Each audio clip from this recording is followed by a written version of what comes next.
Hello दोस्तों, नमस्कार। स्वागत है एक बार फिर से आप सभी के अपने प्रिय चैनल पर। दोस्तों, आपको बता दें जो अभी की सबसे बड़ी खबर आ रही है, जहां चीन पाकिस्तान के लिए भारत लेकर आया प्रलय। जी हां, सीमा पर झुकी रहेंगी दुश्मन की आंखें। भारत सरकार का अभी का सबसे अहम और बड़ा फैसला। जी हां, चीन और पाकिस्तान ने बॉर्डर पर कर दी अगर कोई भी चालबाजी तो आ जाएगा प्रलय। बताएंगे दोस्तों भारत ने कैसे धूल चढ़ाने की कर ली है पूरी तैयारी। आप भी जानकर खुशी से झूम उठेंगे। और साथ ही साथ आपको बताएंगे जहां तवांग झड़प के बाद यानी मार खाने के बाद बदल गया क्या चाइना भारत से अच्छे रिश्तों की दे रहा है दुहाई। कहा भारत के साथ मिलकर करना चाहता हूं काम। जी हां दोस्तों, और साथ ही आपको बताएंगे जहां पर अमेरिका ने पाकिस्तान को लेकर बहुत बड़ा बयान दिया है। दोस्तों, आतंकवादियों से जुड़ी बड़ी खबर आपको बताने वाले हैं। और साथ ही अगर आप भी फोन पे, गूगल पे, अमेजोन पे या पेटीएम से करते हैं पैसे ट्रांसफर, तो आपके लिए अहम जानकारी निकल कर सामने आई है। दोस्तों, सबसे पहले आपको बताने वाले, तो आराम से बनेगा वीडियो के अंत तक। और अभी खबरों में आगे बढ़ने से पहले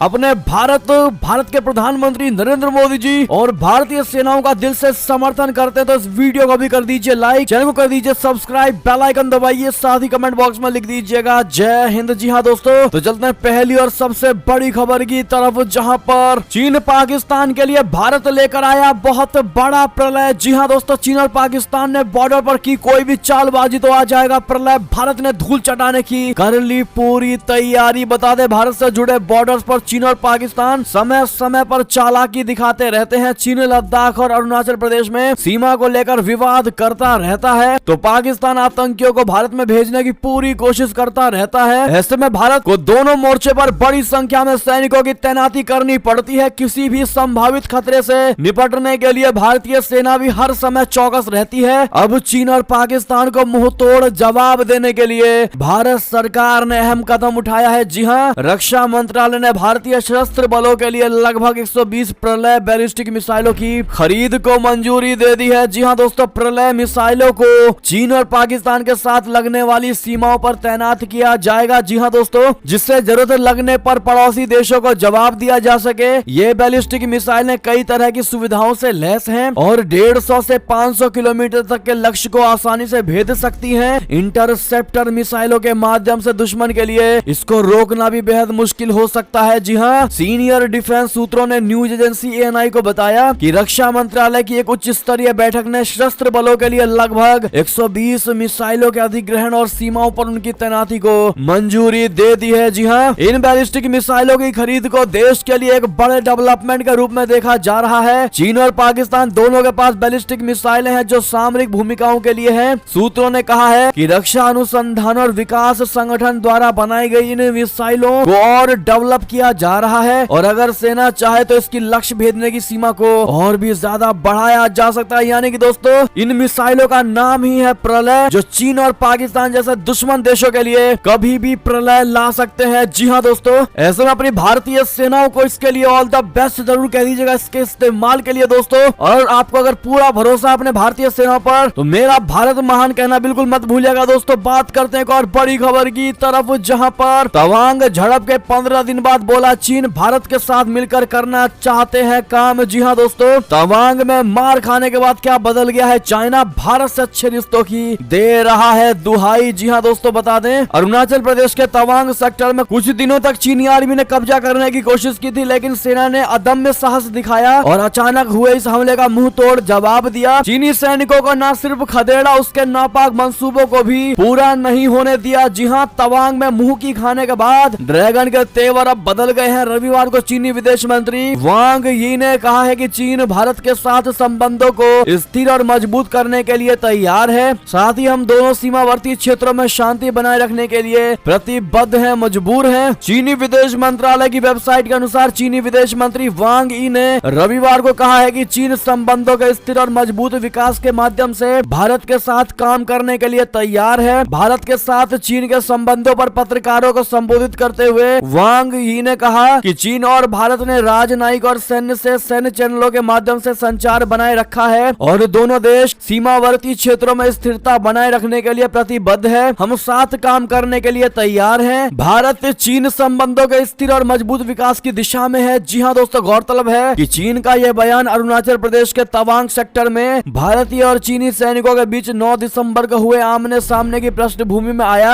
झड़प के बाद जहां भारतीय विदेश मंत्रालय यानी MEA ने एक बयान में कहा था कि भारत और चीन ने 20 दिसंबर को चुशूल मोल्दो सीमा बैठक बिंदु पर कोर कमांडर स्तर की बैठक के 17वें दौर का आयोजन किया और सुरक्षा बनाए रखने पर सहमति व्यक्त की। जी हाँ दोस्तों, क्या आपको भी लगता है कि तवांग में मार खाने के बाद अब अकल आया है चाइना को, या फिर दोस्तों ऐसा भी हो सकता है कि भरोसा कायम करवाना चाह रहा हो चाइना और फिर कहीं आगे चल के धोखा दे दे? आपको क्या लगता है दोस्तों, क्या चाइना अपनी चालबाजी से बाज आ सकता है? कभी बताइएगा जरूर, देखते हैं क्या कहती है हमारी भारत की जनता इस पर। और दोस्तों वीडियो को लाइक करना मत भूलिएगा। बात करेगा और खबर की, जहां भारत पाकिस्तान सीमा के करीब मिला अमेरिका निर्मित ड्रोन, 10 किलोग्राम हेरोइन भी हुआ बरामद। पुलिस ने 2 को इसके लिए दबोचा। बता दें पंजाब के अमृतसर में पुलिस ने अंतरराज्य हेरोइन तस्करी गिरोह के 2 किंग पिन को गिरफ्तार करके 10 किलो हेरोइन बरामद की है। पुलिस ने उनके कब्जे से अमेरिकी निर्मित अत्याधुनिक ड्रोन बरामद किया है। ड्रोन में DJI सीरीज का infrared best night vision camera भी लगा है। पंजाब के DGP गौरव यादव ने बताया है कि अत्याधुनिक तकनीक से लैस अब तक का ये बड़ा गिरोह है। उन्होंने कहा कि अमृतसर देहात पुलिस ने पिछले 1 महीने में 5 ड्रोन बरामद किए हैं। DGP ने बताया है कि SSP स्वप्न शर्मा के नेतृत्व में तस्करों के खिलाफ 5 महीने से अभियान चलाया जा रहा है। इस कड़ी में पुलिस ने रविवार को गिरफ्तार तस्करों की पहचान घरिंडा थाना क्षेत्र निवासी दलबीर सिंह और जगदीश सिंह के रूप में की है। गिरोह के सदस्य पिछले 3 वर्षों से लगातार पड़ोसी राज्यों में नशा तस्करी कर रहे थे। गिरफ्तार दोनों आरोपियों के खिलाफ कोई आपराधिक मामला दर्ज भी नहीं। जी हाँ, एक और खबर की बात करें दोस्तों, जहां पर क्या अमेरिका समेत यूरोप को पछाड़ने की तैयारी में है भारत रशिया। आखिर मॉस्को में बिजनेस डायलॉग फोरम की क्या है हर बात आपको बता दें। हाल के समय में भारत और रशिया के बीच जो बिजनेस हुआ है वो अभी चरम पर है। रशिया और यूक्रेन युद्ध के दौरान भी भारत बिना किसी दबाव के रशिया से लगातार कम कीमतों पर तेल खरीद रहा है। हाल में भी रशिया ने यह ऐलान किया है कि वो अब रुपए की मदद से अपना इंटरनेशनल बिजनेस करने जा रहा है और डॉलर और यूरो को छोड़ने जा रहा है। भारत और रशिया के बीच व्यापार की बात करें तो 2023 के खत्म होने से पहले $30 बिलियन पार करने के लिए तैयार है, जबकि 2021 में दोनों देशों के बीच आपसी व्यापार का कारोबार $13 बिलियन अमेरिकी डॉलर तक पहुंच गया था। यूक्रेन में चल रहे संघर्ष के कारण दुनिया में ऊर्जा और खाद्य सुरक्षा संकट के बावजूद बाइलेटरल बिजनेस में लगातार बढ़ोतरी हुई। भारत में रूसी राजदूत डेनिस अलीपोव ने 13वें वार्षिक रशिया भारत व्यापार संवाद फोरम बोले तो बिजनेस डायलॉग फोरम में बताया कि हम अपने देशों के नेताओं की ओर से आपसी बिजनेस को समय से पहले $30 बिलियन तक लाने के लिए काम पूरा करेंगे और ये लक्ष्य 2025 में हासिल करने के लिए सेट किया गया था, लेकिन हम इस साल 2023 के अंत तक इसे हासिल कर लेंगे। ऐसे में दोस्तों क्या आपको भी यही लगता है कि अमेरिका समेत पूरे यूरोप को पछाड़ने की तैयारी में है भारत और रशिया एक साथ? बताइएगा जरूर। और दोस्तों कितने भाइयों बहनों को लगता है कि मोदी जी के नेतृत्व में अपना भारत सुपर पावर जल्द ही बन जाएगा? अगर लगता है तो कमेंट में लिखकर जरूर बताइएगा और मोदी है तो मुमकिन है कहना मत भूलिएगा। बात करेगा और खबर की, जहां पर बलूचिस्तान में पाकिस्तानी सेना पर IED से हमला, धमाके में कमांडर समेत 5 सैनिकों की मौत। जी हां, पाकिस्तान की सेना को लगातार आतंकी टारगेट कर रहे हैं। पाकिस्तानी सेना को IED के जरिए निशाना बनाया गया, जिसमें एक कमांडर समेत 5 पाकिस्तानी सैनिकों की मौत हो गई। घटना बलूचिस्तान के कहान की है। बलूचिस्तान पोस्ट के मुताबिक इस हमले में मारे गए कमांडर का नाम कैप्टन फहाद था। अन्य लोग जो मारे गए उसमें सिपाही असरग, शमूम मेहरान और लांस नायक इम्तियाज था। हमले में पाकिस्तानी सेना के 6 अन्य कर्मी भी घायल हो गए। बलूचिस्तान लिबरेशन आर्मी ने हमले की जिम्मेदारी भी ली है, बता दें। इसके अलावा कुख्यात आतंकवादी समूह तहरीके तालिबान पाकिस्तान यानी TTP ने बीते 2 दिनों में बलूचिस्तान प्रांत में कई हमले किए, जिसमें 6 सुरक्षा कर्मियों की मौत हो गई और कुछ अन्य घायल हो गए। पाकिस्तानी सेना के मीडिया विभाग ने रविवार को यह जानकारी दी। पाकिस्तानी सेना के मीडिया विभाग इंटर सर्विसेज पब्लिक रिलेशंस की ओर से जारी एक बयान के मुताबिक झोब जिले के संबाजा इलाके में आयोजित एक खुफिया अभियान में आतंकवादी और सुरक्षा बलों के बीच मुठभेड़ में एक आतंकवादी और एक सैनिक मारा गया। जी हाँ दोस्तों, अब ऐसे में 5 पाकिस्तानी सैनिकों की मौत की बड़ी खबर है। दोस्तों आपको बता दें कि पाकिस्तान पर खुद उसके आतंकवाद भारी पड़ रहे हैं। दोस्तों जिसको पाकिस्तान ने पाला था दूध पिलाकर, दोस्तों आज वही आतंकवाद और आतंकवादी टस रहे हैं पाकिस्तान को। मानते हैं ना आप लोग? बताइएगा जरूर। आपको बता दें दोस्तों, इसी पर सबसे बड़ी खबर है, जहां पाकिस्तान में रहना अब खतरे से खाली नहीं। अमेरिकी एम्बेसी ने अमेरिकियों के लिए जारी कर दिया बहुत बड़ा अलर्ट। जी हाँ दोस्तों, अमेरिका ने पाकिस्तान में अपने कर्मचारियों पर हमले की आशंका जाहिर की है और पाकिस्तान के होटल होटल मैरियट से अमेरिकी लोगों को दूर रहने को कहा है। इस्लामाबाद में अमेरिकी दूतावास ने रविवार को संभावित हमले की चिंताओं के कारण अपने कर्मचारियों को मैरियट होटल से दूरी बनाने को कहा है। दरअसल इस्लामाबाद इस वक्त हाई अलर्ट पर है, वहां होने वाले अपने सभी कार्यक्रमों को रद्द भी कर दिया गया है। जी हां, अमेरिकी सरकार ने कहा है कि पाकिस्तान में अमेरिकी लोगों पर छुट्टियों के दौरान हमले की संभावना है। कुल लोग इस हमले की साजिश रच रहे हैं। इस्लामाबाद में सार्वजनिक स्थानों पर होने वाले समारोह में अमेरिकी दूतावास ने अपने कौम के लोगों के जाने पर पाबंदी लगाते हुए अलर्ट जारी किया है। दूतावास ने सुरक्षा के लिहाज से सभी मिशन कर्मियों को छुट्टियों के दौरान इस्लामाबाद में गैर जरूरी अनौपचारिक यात्रा से बचने का आग्रह किया है। अब आप सोच पा रहे होंगे दोस्तों, ये पूरे पाकिस्तान के लिए कितनी बड़ी बेइज्जती है, कितना बड़ा कलंक है दोस्तों, जिसको बाहरी देश अपने नागरिकों से पाकिस्तान की यात्रा और पाकिस्तान में इन होटलों में जाने से मना कर रहे हैं। दोस्तों, ऐसे में इतनी बड़ी और घनघोर बेइज्जती होने के बाद भी दोस्तों पाकिस्तान और पाकिस्तान की सरकार को अकल आता दिखाई नहीं दे रहा और वो आतंकवाद को निरंतर बढ़ावा दे रहा है। दोस्तों, भारत लगातार पाकिस्तान को घेरता आया है आतंकवाद के मुद्दे पर और हमेशा से भारत ने एक ही शर्त रखा है कि आतंकवाद कम करो, आतंकवाद को खत्म करो, हमारे साथ बात करो। पाकिस्तान को पता है कि आतंकवाद खत्म होते ही उसके पास बहुत सारे ऑप्शन है और उसका देश भी सुधर जाएगा, लेकिन उसके बावजूद भी दोस्तों न जाने पाकिस्तान को इन आतंकवादियों से आखिर लाभ क्या है, जबकि खुद का घर उनका आतंकवाद की वजह से डूबता और जलता जा रहा है। दोस्तों, ऐसे में इन सवालों के जवाब अगर आप देना चाहें तो बताइएगा जरूर दोस्तों, आखिर पाकिस्तान ऐसा क्यों कर रहा है। बात करेगा और खबर की, जहां चीन की शह पर मालदीव में भारत विरोधी कैंपेन चला रहे यामीन समर्थक भारतीय दूतावास पर हमले का किया आह्वान। बता दें, मालदीव में चीन के शह पर पूर्व राष्ट्रपति अब्दुल्ला यामीन के समर्थकों ने भारत के खिलाफ कैंपेन चलाया और चला भी रहे। दोस्तों, यामीन की पार्टी में शामिल कुछ शीर्ष अधिकारियों ने माले में भारतीय दूतावास पर हमले का आह्वान भी किया है। इसका प्रमुख मकसद मालदीव से भारत समर्थक सरकार को हटाना है। पूर्व राष्ट्रपति अब्दुल्ला यामीन ने इस अभियान का नेतृत्व भी किया है। दोस्तों, उनकी मांग है कि मालदीव से भारत की मौजूदगी पूरी तरह से खत्म होनी चाहिए। मालदीव में इंडिया आउट कैंपेन भी चला रहे यामीन समर्थकों का कहना है कि मालदीव से भारतीय सैनिक अधिकारियों और उनके उपकरणों को हटाया जाए। इस कैंपेन को खुद अब्दुल्ला यामीन ने 2018 में अपने कार्यकाल के आखिरी साल शुरू किया था। उन्होंने तब चीन के इशारे पर भारत से अपने 2 हेलीकॉप्टरों और डोनियर विमानों को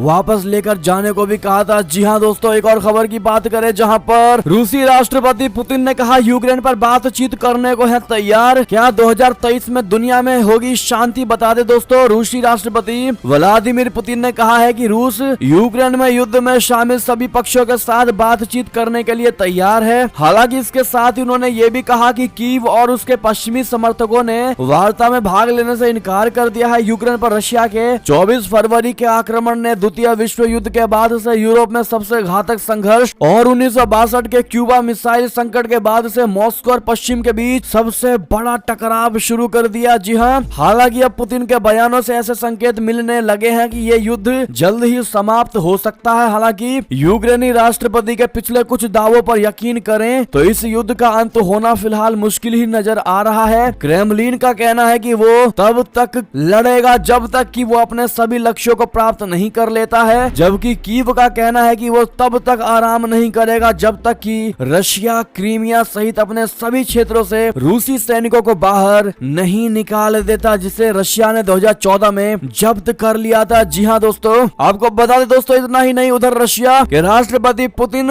मुद्दे पर बात करने को तैयार हो गए दोस्तों, लेकिन इधर यूक्रेन ने युद्ध के बीच रशिया से तोड़ दिया खास नाता। पहली बार 25 दिसंबर को मनाया क्रिसमस, ऐसी थी पुरानी परंपरा। आपको बता दें, यूक्रेन वासी आमतौर पर 7 जनवरी को क्रिसमस मनाते हैं, जैसा कि रूसी भी करते हैं, लेकिन इस साल ऐसा नहीं हो रहा है या ज्यादातर लोग ऐसा नहीं कर रहे हैं। कुछ ऑर्थोडॉक्स यूक्रेन वासियों ने 25 दिसंबर को क्रिसमस मनाने का फैसला किया है, जैसा कि विश्व भर में कई ईसाई करते हैं। बेशक इसका संबंध युद्ध से है। दिसंबर महीने में प्रभु यीशु का जन्मोत्सव मनाने के विचार को यूक्रेन में हाल के समय तक पुरातन पंथी माना जाता था, लेकिन रशिया के आक्रमण ने कई लोगों के दिलो दिमाग को बदल कर रख दिया। जी हाँ दोस्तों, एक और खबर की बात करें, जहाँ विदेश मंत्री बिलावल भुट्टो का बहुत बड़ा दावा, अफगानिस्तान से सुरक्षा के लिए हमें फंड देना चाहता है अमेरिका। जी हाँ दोस्तों, पाकिस्तान के विदेश मंत्री बिलावल भुट्टो जरदारी ने बहुत बड़ा दावा किया है अमेरिका उसको एक बार फिर फंड मुहैया करा सकता है। जी हाँ, बिलावल ने कहा कि अमेरिका ने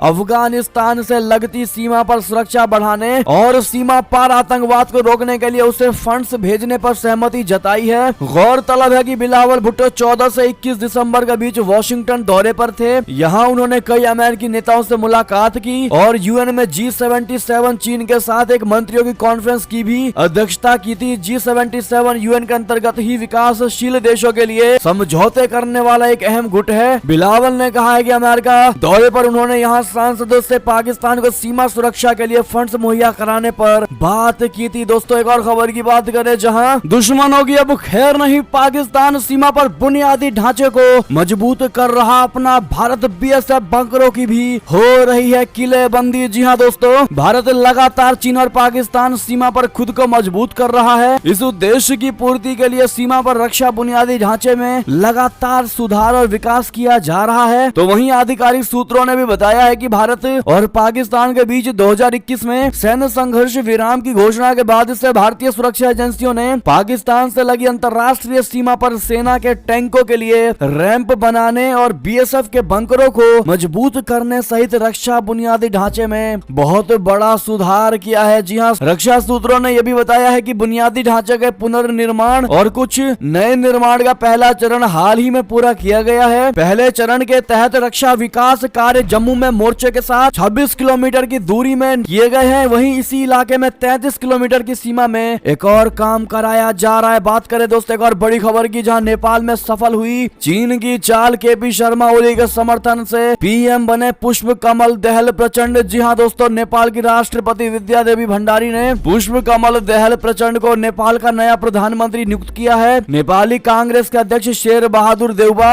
और सीपीएन माओवादी सेंटर बोले तो सीपीएन एमसी के अध्यक्ष पुष्प कमल दहल प्रचंड के बीच सत्ता साझेदारी पर सहमति न बन पाने के बाद नेपाल में 5 दलों का सत्तारूढ़ गठबंधन रविवार को आखिरकार टूट गया, जिसके बाद पूर्व प्रधानमंत्री केपी शर्मा ओली ने प्रचंड को प्रधानमंत्री बनने के लिए समर्थन देने पर सहमति जताई है। केपी शर्मा ओली नेपाल के पूर्व प्रधानमंत्री हैं जो सत्ता में रहने के दौरान चीन की शह पर भारत के खिलाफ बयान देते थे। ऐसी खबर भी आती रहती थी दोस्तों कि चीन चाहता था कि दोनों नेता गठबंधन बनाए। सीपीएन एमसी के सचिव गणेश शाह ने कहा कि प्रधानमंत्री देउबा द्वारा 5 वर्षीय कार्यकाल के शुरुआत में प्रधानमंत्री बनने की प्रचंड की शर्त खारिज करने के बाद प्रधानमंत्री आवास बालू वातार में हुई बातचीत विफल रही। जी हाँ दोस्तों, आपको बता दें नेपाल में प्रचंड की सरकार तो जरूर बन गई है दोस्तों, लेकिन 2.5 साल के लिए ही मिलेगी इनको सत्ता। जी हाँ दोस्तों, बात करें और खबर की, जहाँ पर अफगानिस्तान से खबर, तालिबान के फरमान के बाद 3 एनजीओ ने किया काम बंद,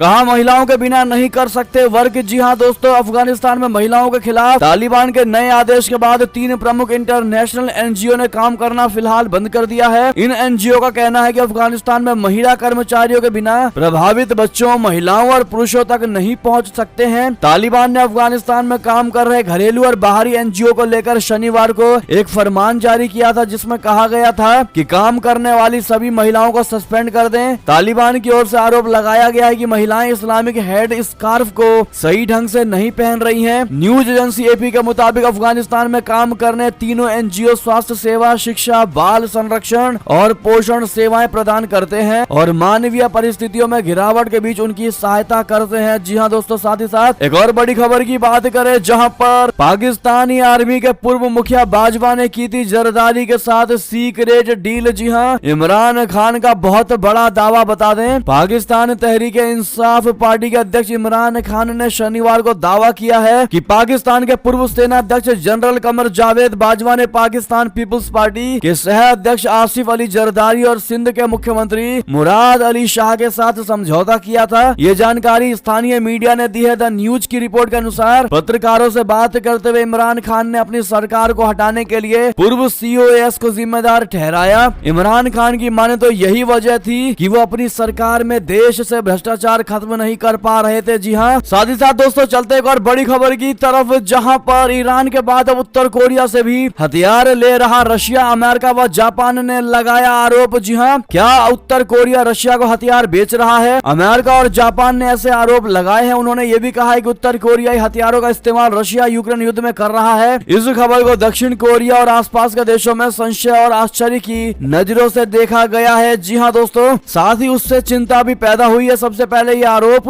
इस गुरुवार को जापान के एक अखबार की रिपोर्ट में लगाया गया है। एक और खबर की बात बात करें दोस्तों, जहां पर कोविड को लेकर अभी की सबसे बड़ी खबर आपको बता रहे हैं दोस्तों, जहां चीन में आ गई कोरोना की बड़ी सुनामी। अकेले झिंजियांग शहर में मिला 10 लाख से भी ज्यादा रोजाना केसेस। जी हाँ दोस्तों, हर दिन 10 लाख केसेस मात्र एक झिंजियांग शहर में मिला है चाइना के। जी हाँ, चीन में कोरोना की सुनामी कह लें या तूफान कह लें दोस्तों, वो आ चुकी है। हाल ही में एक डेटा भी लीक हुआ था, कल ही हमने आपको बताया था, जिसमें दावा किया गया था कि चीन में पिछले 20 दिनों में 25 करोड़ कोरोना के केस आ चुके थे। अब ताजा रिपोर्ट है कि पूर्वी चीन प्रांत झिंजियांग शहर में रोजाना 10 लाख कोरोना के केस सामने आ रहे हैं। एक्सपर्ट्स का कहना है कि ये तो शुरुआत है, आने वाले कुछ दिनों में इनकी संख्या मल्टीपल हो जाएंगी, डबल हो सकती है। देश में आपातकाल जैसे हालातों के बीच शी जिनपिंग सरकार कह रही है कि पिछले 5 दिनों में कोरोना से कोई भी मौत नहीं हुई है दोस्तों। वैसे में चीन का हमेशा से बीमारी का छुपाने वाला दोस्तों एजेंडा रहा है और वो आज भी फॉलो कर रहा है, और यही कारण है कि चाइना से कोविड नहीं जा पा रहा है दोस्तों, क्योंकि चीन उसको छुपा रहा है। और डॉक्टर भी कहता है कि अगर आप किसी बीमारी को छुपाते हैं तो वो आपके लिए खतरनाक हो सकता है, और वही स्थिति आज चीन की भी होती नजर आ रही है दोस्तों। आपको बता दें, इसका प्रभाव चाइना के बाद अब जापान से भी बड़ी खबर है। जापान में कोरोना ने मचाई तबाही, एक दिन में 371 लोगों ने गंवा दी जान, मंडरा रहा बड़ा संकट। जी हाँ, जापान कोविड-19 महामारी की 8वीं लहर से जूझ रहा है। परसों शनिवार को जापान के लिए बेहद बुरा दिन साबित हुआ। जापान में 24 घंटे में कोरोना वायरस के कारण ही 371 मौतें दर्ज की गई थी। जी हाँ दोस्तों,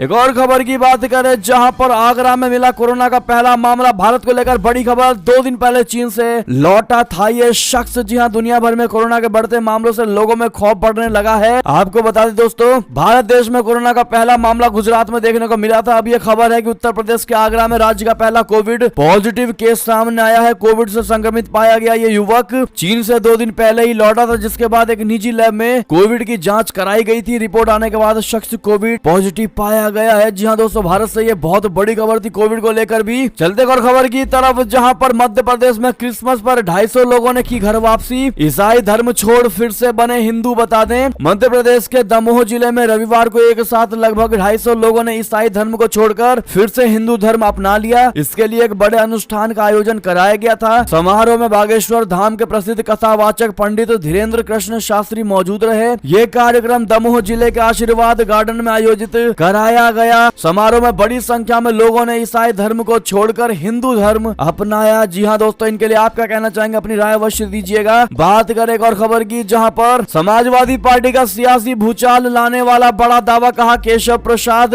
मौर्य और ब्रजेश पाठक उखाड़ फेंकेंगे योगी की कुर्सी। आपको बता दें, उत्तर प्रदेश में सीएम योगी आदित्यनाथ का जलवा कायम है, लेकिन बीच बीच में उनके खिलाफ सियासी शिगुफे सामने आते रहते हैं कि बीजेपी के ही कुछ बड़े नेता उनकी कुर्सी हिलाने में लगे हुए हैं। समाजवादी पार्टी के मीडिया सेल ने रविवार को एक ट्वीट करके बीजेपी के अंदर उबल रहे उसी कुलबुलाहट को तेज करने की कोशिश की है। सपा के मीडिया सेल ने अपने ट्विटर हैंडल से एक बार फिर दावा किया है कि डिप्टी सीएम केशव प्रसाद मौर्य और ब्रजेश पाठक मिलकर योगी की कुर्सी को हिलाने में जुटे हैं। अपने दावों को मजबूत करने के लिए सपा ने केशव प्रसाद मौर्य और ब्रजेश पाठक का एक साथ आधारित फोटो भी ट्विटर पर सभी से साझा किया है दोस्तों। अब ऐसे में आपका जवाब देना चाहेंगे समाजवादी पार्टी के इन नेताओं को दोस्तों, जो योगी जी की तोड़ने की बात कह रहे हैं और कह रहे हैं कि उन्हीं की पार्टी के लोग उनको तोड़ रहे हैं, उनकी कुर्सी को हिला रहे हैं। ऐसे में दोस्तों आपका राय तो बनता ही है, देखते क्या कहती है हमारी भारत की जनता। दोस्तों एक और बड़ी खबर की और जरूरी खबर की बात करें, जहां अगर आप भी फोन पे, गूगल पे, अमेज़न पे या पेटीएम से करते हैं पैसे ट्रांसफर, तो इसकी लिमिट कितनी है दोस्तों, नई और बड़ी खबर आ रही है। बता दें, फोन पे, गूगल पे या अमेज़न पे और पेटीएम अभी भारत में सबसे ज्यादा यूज किए जाने वाले यूनिफाइड पेमेंट इंटरफेस या यूपीआई एप्लीकेशंस हैं। इन पेमेंट प्लेटफॉर्म का इस्तेमाल कर यूजर्स दूसरे की यूपीआई आईडी या बैंक अकाउंट में पैसे ट्रांसफर कर सकते हैं, लेकिन इसकी भी एक लिमिट है दोस्तों। पेटीएम यूपीआई के जरिए आप दिन भर में 1 लाख रुपए ट्रांसफर कर सकते हैं। हालांकि इसमें 1 घंटे की भी लिमिट सेट है। आप 1 घंटे में मात्र 20,000 रुपए तक ही ट्रांसफर कर सकते हैं और 1 घंटे में आप मैक्सिमम 5 ट्रांजेक्शन या दिन भर में 20 ट्रांजेक्शन ही कर सकते हैं। फोन पे की बात करें तो 1 लाख रुपए ट्रांसफर कर सकते हैं, लेकिन फोन पे के साथ दूसरे फैक्टर भी है, यानी आप अकाउंट किसी में उस पर भी लिमिट डिपेंड करती है। अलग अलग बैंक की लिमिट अलग अलग होती है। गूगल पे में भी 1 लाख है दोस्तों। आप दिन भर में केवल 10 ट्रांजेक्शन ही कर सकते हैं, यानी आप मैक्सिमम 10-10 हजार के 10 ट्रांजेक्शन को दिन भर में पूरा कर सकते हैं। अमेज़न पे की बात करें तो अमेज़न पे ने भी यूपीआई ट्रांसफर लिमिट पर कैप लगा रखा है। यूजर एक दिन में 1 लाख रुपए से ज्यादा ट्रांसफर नहीं कर सकता है। हालांकि नए यूजर्स रजिस्ट्रेशन के 24 घंटे तक 5,000 रुपए ही अकाउंट से ट्रांसफर कर सकते हैं। ऐसे में दोस्तों